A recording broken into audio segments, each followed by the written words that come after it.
I never thought a sound could make your blood run cold, but I heard it.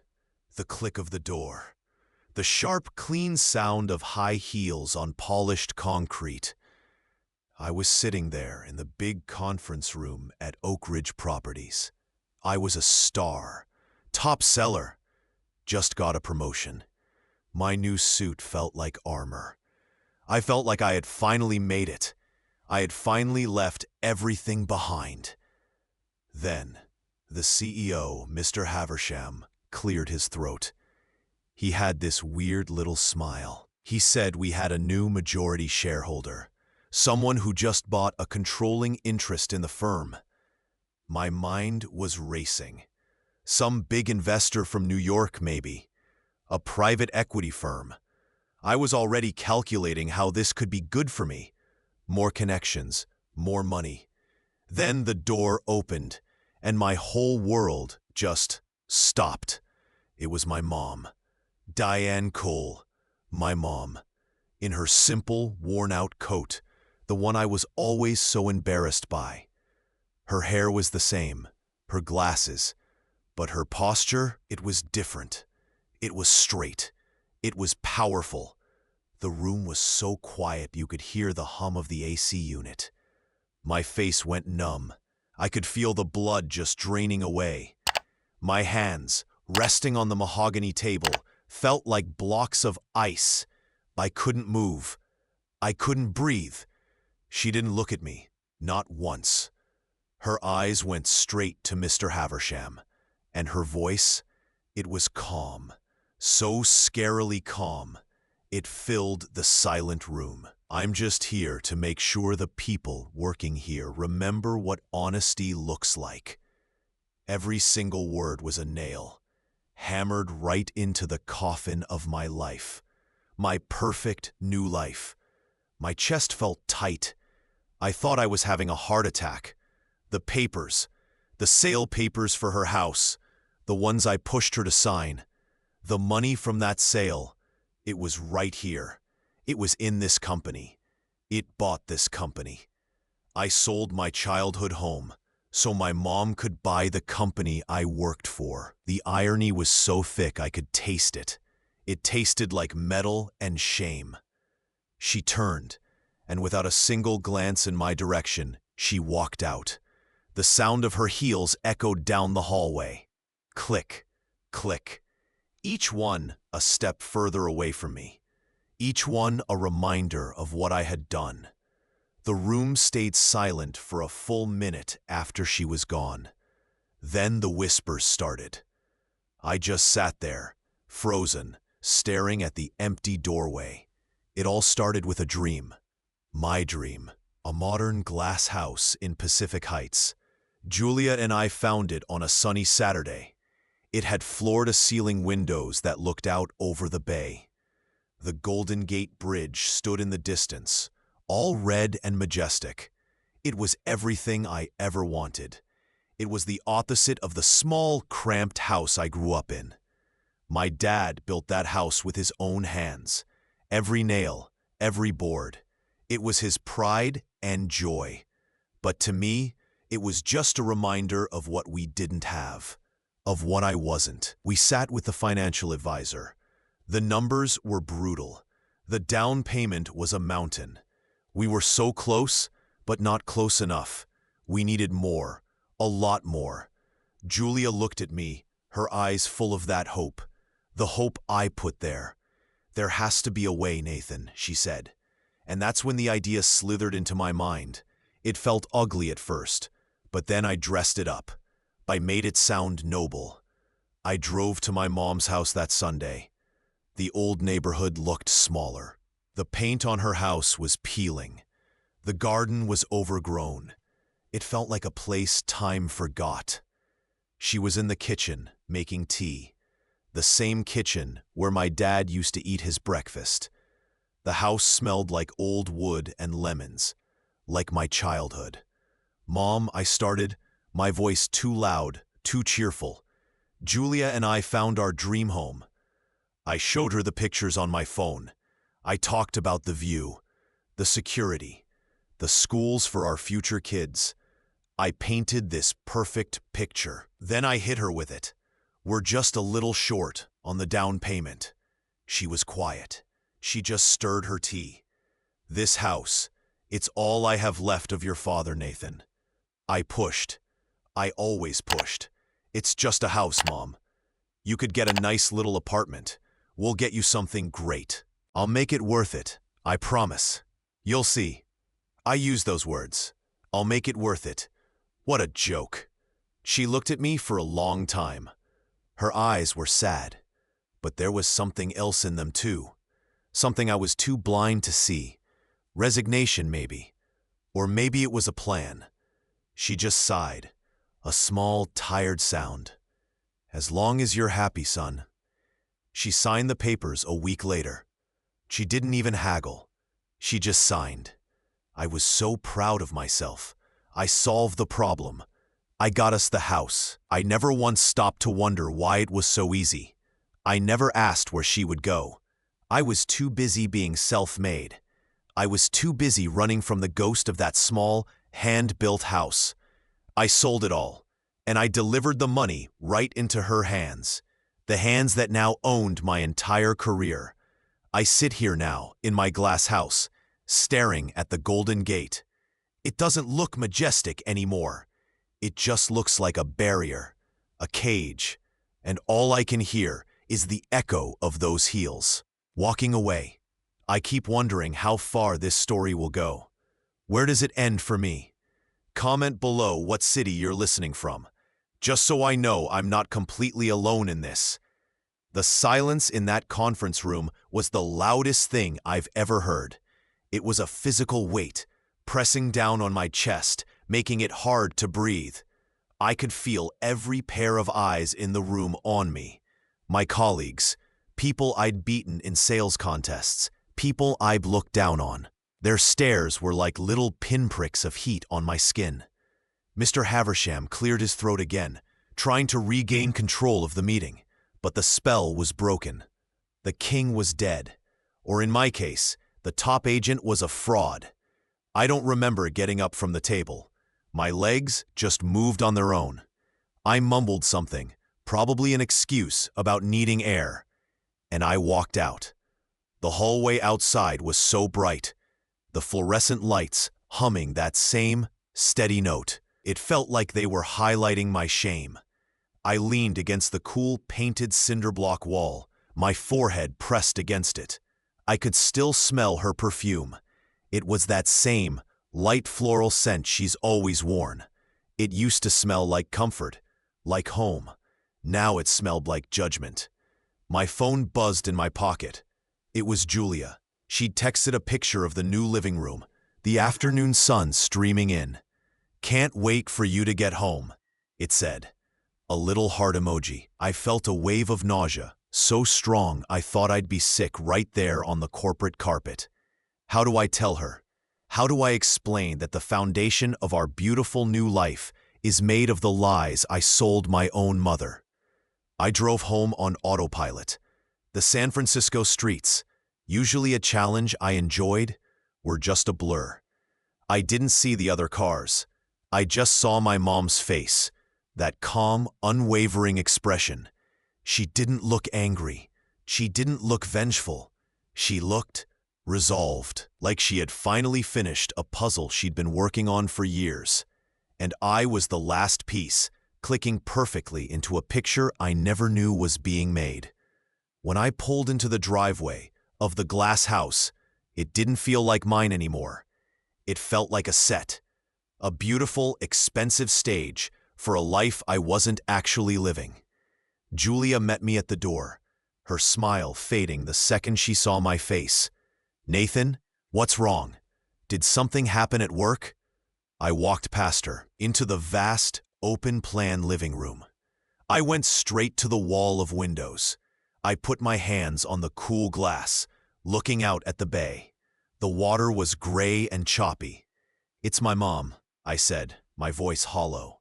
It echoed in the empty space. "Is she okay?" Julia asked, her voice full of genuine concern. That made it worse. I laughed. It was a dry, cracked sound. She's more than okay. I turned to face my wife. I saw our future in her eyes, the kids we talked about, the holidays, the life, and I knew I was about to shatter it. The new majority shareholder at Oak Ridge, the one who bought the company. Julia's brow furrowed, confused. Yeah? What about them? It's her, Julia. It's my mom. The confusion on her face was absolute. It slowly melted into disbelief, then into a dawning, horrified understanding. What? How? That's not possible. Nathan, her house. We used that money for this. She gestured around the room, at the expensive furniture, at the view. I know, I whispered. I know.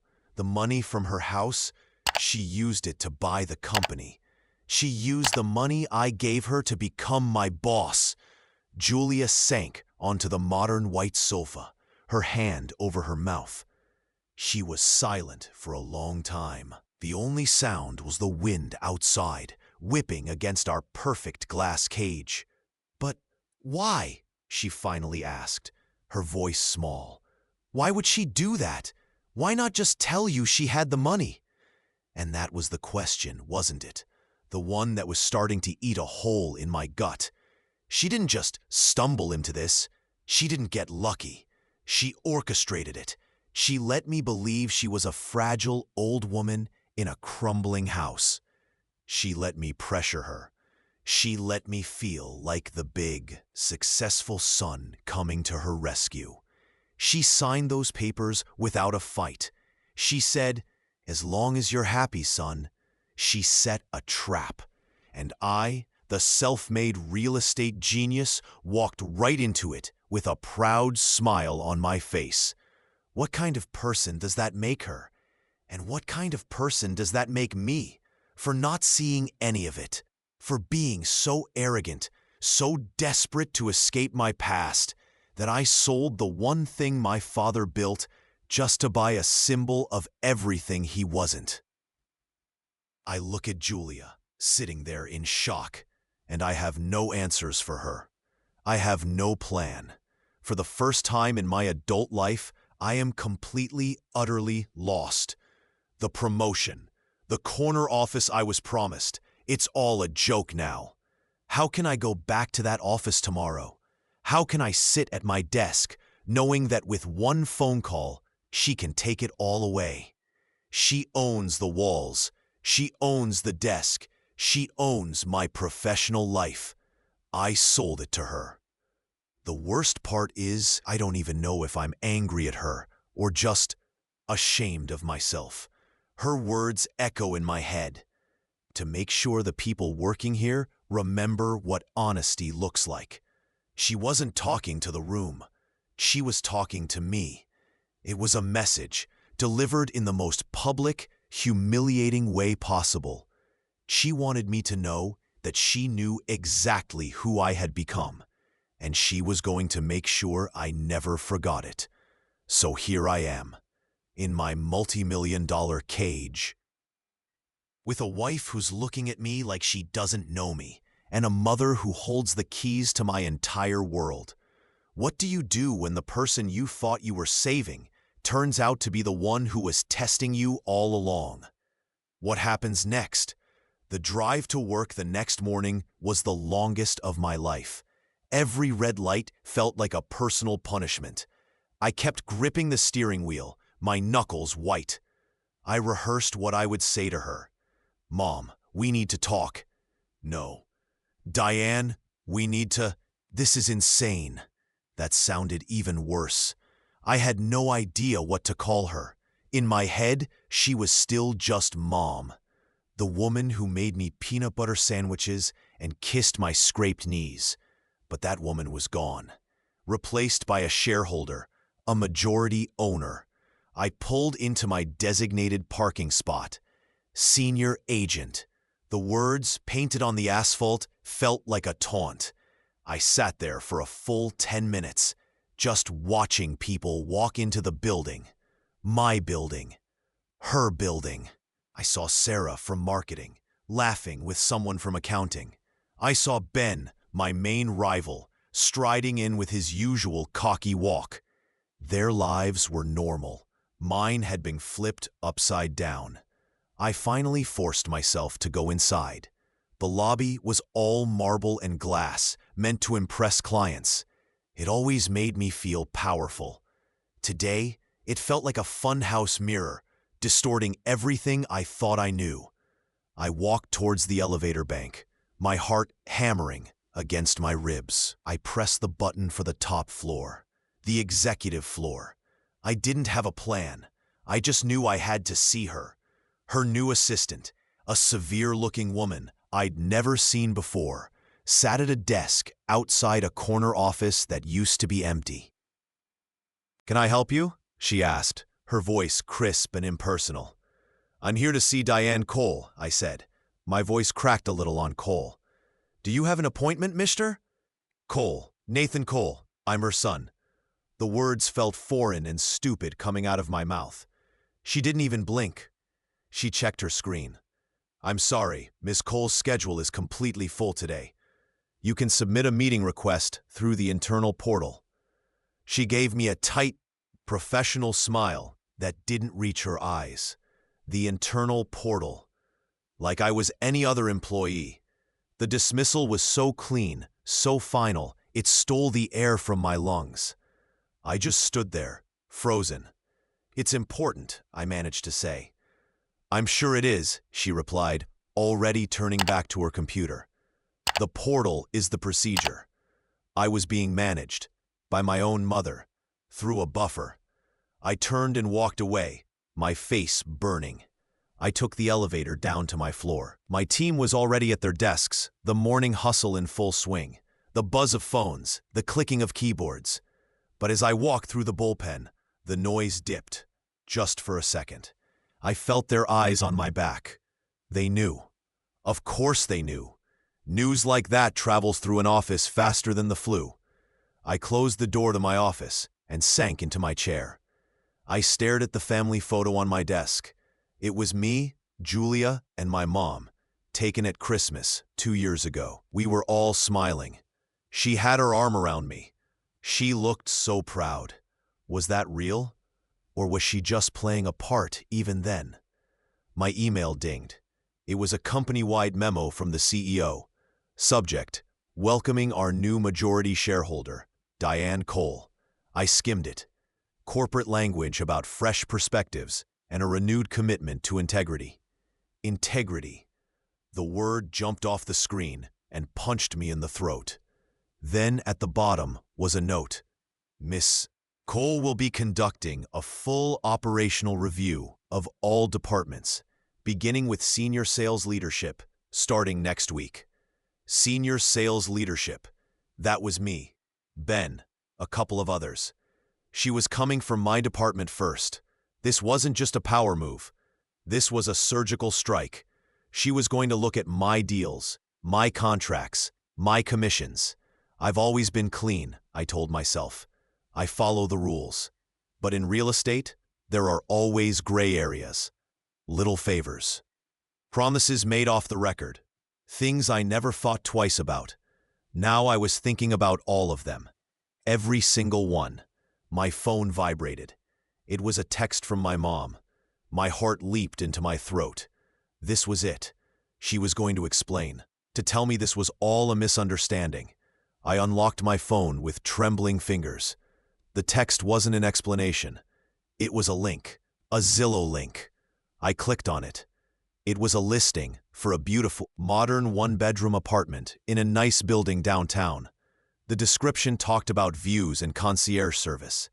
It was perfect for a single retiree. The message below the link was just 2 words. My new apartment. She wasn't living in some sad little rental. She wasn't struggling. She was living in a place nicer than any apartment I'd ever had before I made it big. The money from the house sale. She hadn't used all of it to buy the company. She'd kept some.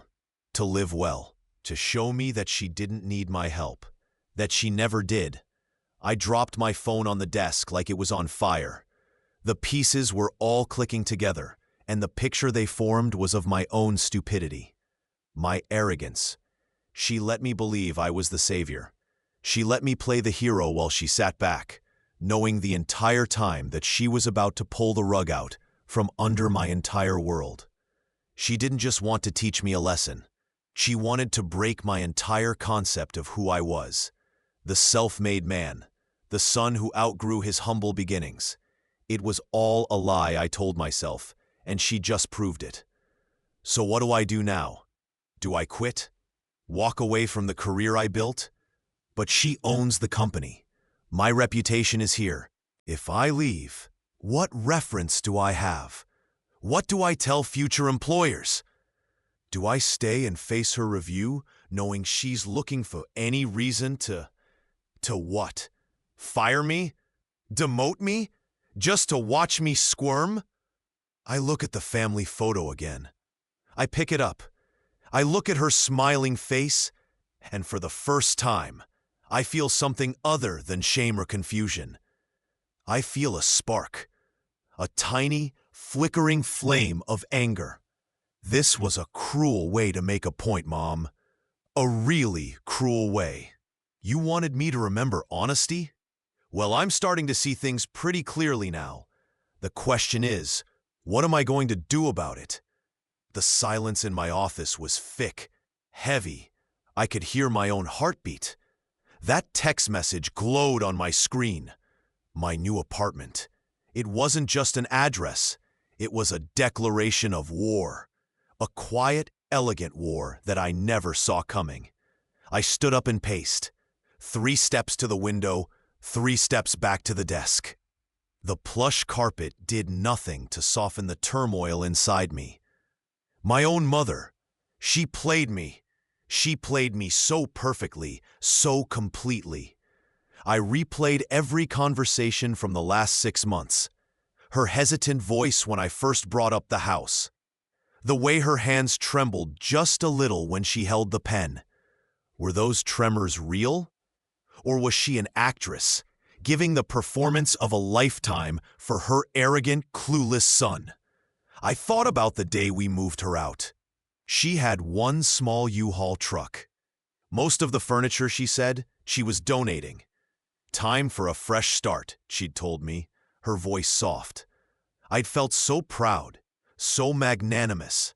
I'd written her a check from the sale proceeds right there. A huge number that made my chest swell. Get yourself something nice, Mom. And she'd taken it, folded it neatly, and put it in her purse without looking at it. She hadn't needed to look. She already knew what she was going to do with it. A knock on my door made me jump. "Nathan, you in there?" It was Ben.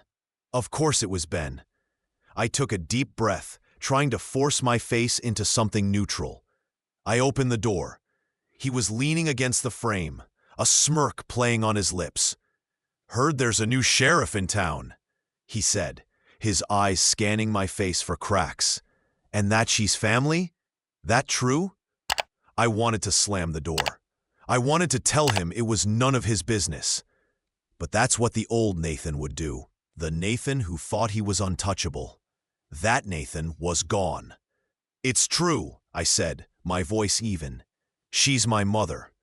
Then let out a low whistle. "Wow, so what's the play? You get a promotion to VP or something? Gotta be some perks, right?" He was needling me, trying to find out if I was now a threat or a target. "The play is that I have work to do, Ben," I said, and I started to close the door. He put his hand out, stopping it. "Just saying, a lot of people are curious. A full operational review? Starting with us? Sounds like Mommy Dearest is cleaning house." He winked. "Good luck, buddy." I shut the door and locked it.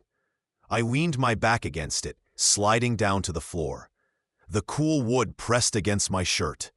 I put my head in my hands. This was my reality now. The whispers, the speculation, the pity, the jokes. I was a joke. The top agent who got his kingdom bought out from under him by his own mom. The rest of the day was a blur. I canceled my appointments. I couldn't face a client. How could I sell someone a dream when my own had just been exposed as a sham. Every time I tried to look at a contract, the words swam on the page. All I could see was her face in that conference room. That calm, terrifying calm. When 5 o'clock finally came, I practically ran to my car. I didn't say goodbye to anyone. I just left. But I didn't drive home. I couldn't face Julia yet. Not with this fresh wave of humiliation washing over me. I drove on autopilot, through the streets of Pacific Heights, down into Cow Hollow, and before I even realized where I was going, I was there. I was parked across the street from the building in the Zillow link. It was a new, sleek high-rise with a doorman in a crisp uniform. I sat in my car, engine off, and just watched. I watched people come and go. A young couple with grocery bags, laughing. An older man walking a small, fluffy dog. A normal Tuesday evening for them. Then I saw her. She came out of the glass doors, and the doorman tipped his hat to her. She was wearing a tailored coat I'd never seen before. Her hair was styled differently. She looked sophisticated, powerful, not like my mom at all. She stood on the sidewalk for a moment, looking up and down the street, as if she was waiting for someone. My breath caught in my throat. This was my chance. I could get out. I could cross the street. I could demand answers. Why, Mom? Why like this? But I didn't move. I just sat there, hidden in my car, a coward. A black town car pulled up to the curb. The driver got out and opened the back door for her. She didn't look around. She didn't hesitate. She just got in, and the car pulled smoothly away into the traffic. She was going somewhere. A dinner, a meeting. She had a life. A full, busy, secret life that I knew nothing about. The woman I thought was sitting alone in a quiet apartment, maybe missing her old house, was being chauffeured around the city. I started the car, my hand shaking. I drove away, but I didn't go home. I drove across the city, to the old neighborhood.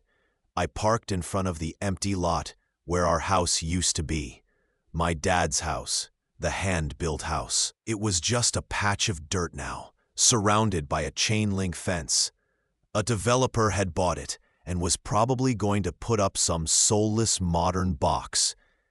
I got out of the car and stood at the fence, gripping the cold metal links. I closed my eyes, and I could almost smell the old wood and lemons. I could see my dad on the porch, waving at me. I could feel the solid, unshakable safety of that place. I sold it. I sold it for a view of a bridge and a house made of glass. And my mom, she let me. She didn't stop me. She didn't reveal her hand. She let me destroy the last physical piece of my father because she had a bigger lesson to teach. A lesson about honesty, about humility. But sitting in that silence, staring at that empty dirt, the anger I felt earlier began to harden into something else.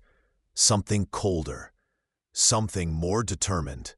Okay, Mom. You wanted me to see the truth. Well, I see it now. I see that you are not the person I thought you were. I see that you are capable of a calculated, brutal kind of punishment. You didn't just want to teach me. You wanted to break me. But I'm not broken. Not yet. You own the company. You hold all the cards. But you taught me how to fight. You taught me how to be relentless. You just never thought you'd be on the other side of it. So here's the new question, the one that's starting to form in the ruins of my old life. You've shown me your power. Now what are you going to do with it? And what am I, your son, going to do to get mine back? This isn't over. It's only just begun. The next week was a countdown to the execution. Every morning, I'd wake up with a jolt, my stomach already in knots. Julia tried to talk to me, her voice soft with concern.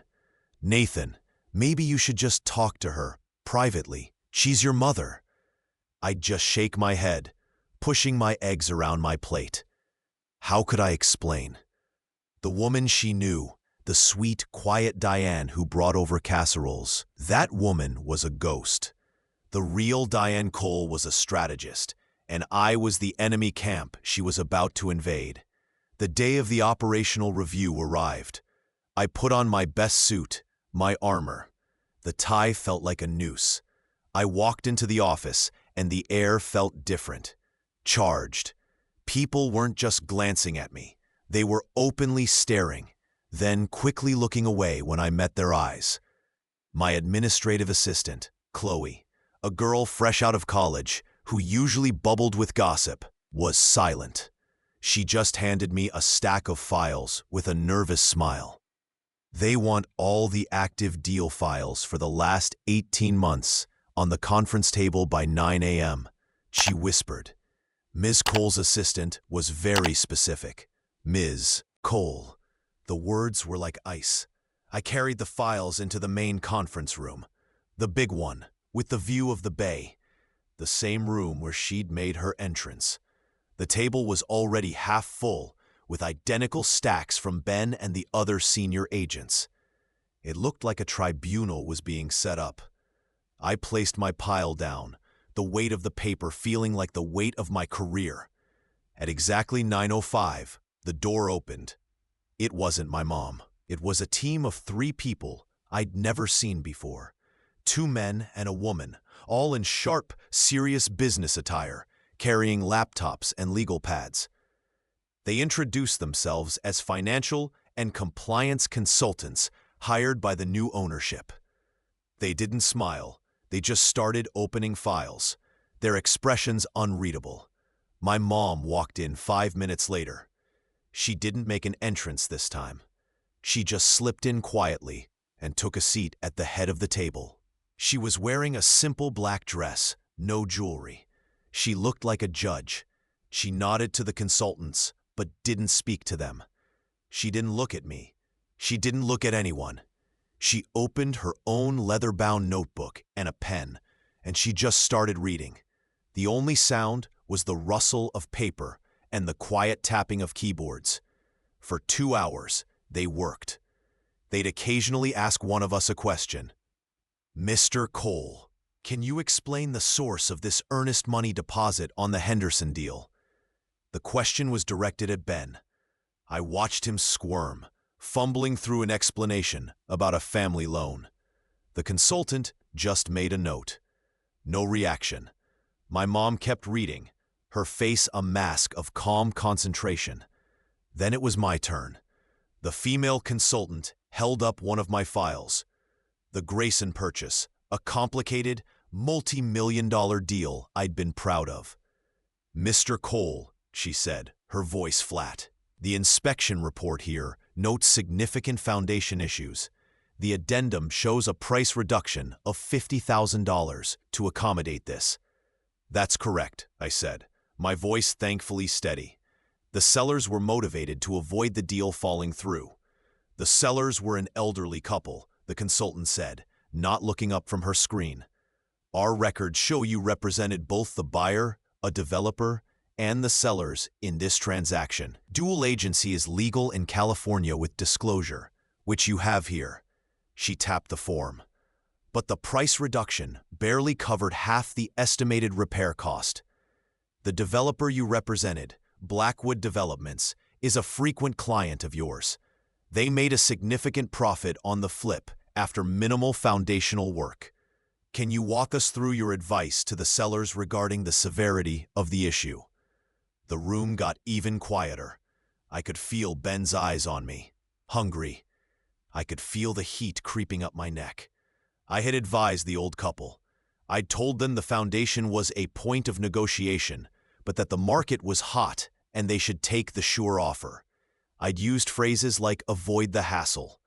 I'd known the developer would do a cheap patch job. I'd known it was a steal for them. I looked at my mom.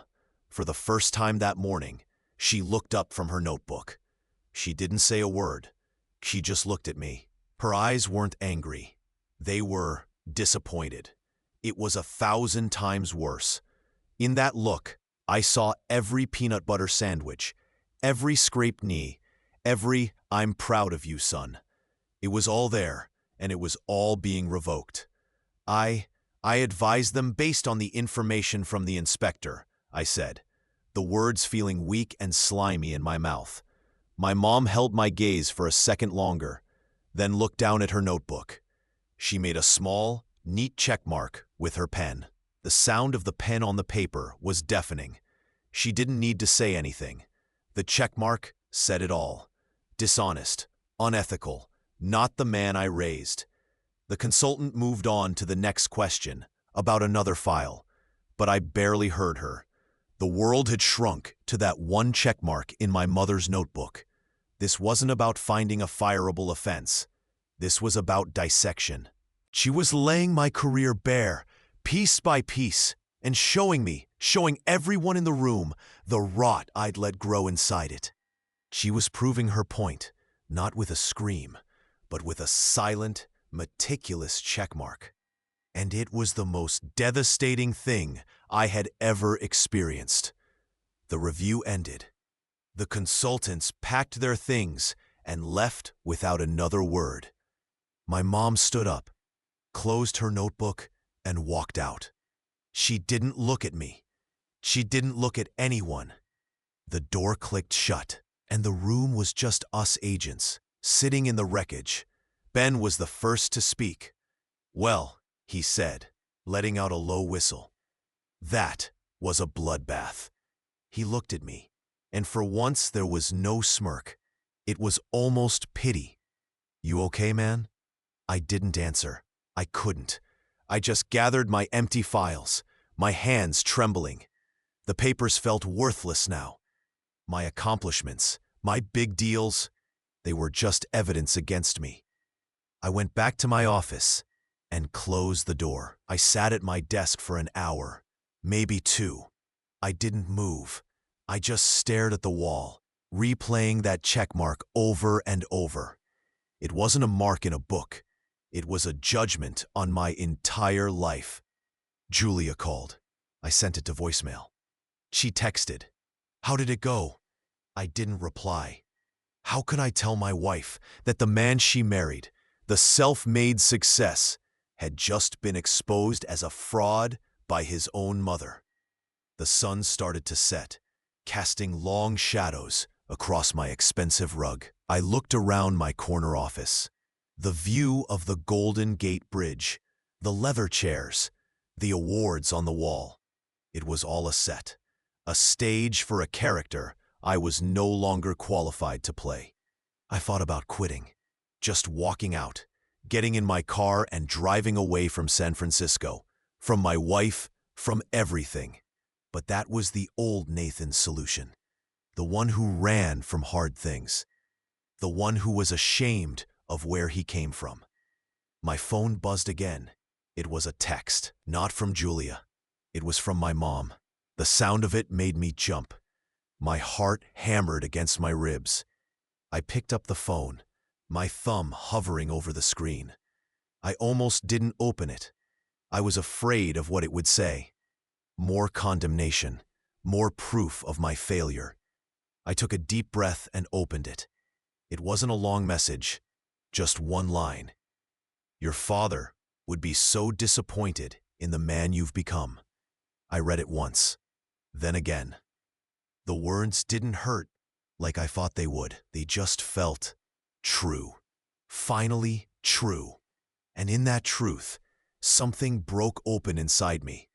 The anger, the defiance, the cold determination, it all just melted away.